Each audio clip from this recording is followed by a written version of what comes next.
నాలానే మీరు కూడా స్వీట్స్ బాగా ఎక్కువ తింటారు, అయితే మీరు ఖచ్చితంగా వీడియో చూడండి. మేము అలా కరాచీ బ్యాక్గ్రౌండ్ నుంచి వెళ్తుంటే నాకు స్వీట్స్ తినాలనిపించింది అనమాట. అందుకే అక్కడ నుంచి ఆప్రికాట్ డిలైట్ ఒకటి తీసుకున్నాను.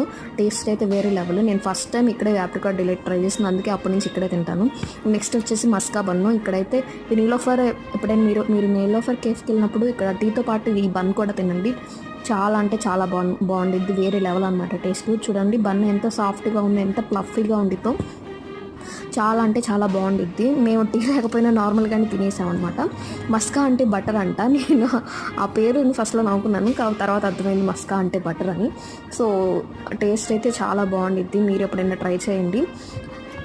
ఇంకోటి మేము లాస్ట్లో పేస్ట్రీ అనమాట, అది లేకపోతే ఎలా చెప్పండి. అసలు నాకు పేస్ట్రీస్ అంటే చాలా ఇష్టం. ఇది క్లాసిక్ వెన్లా తీసుకున్నాను.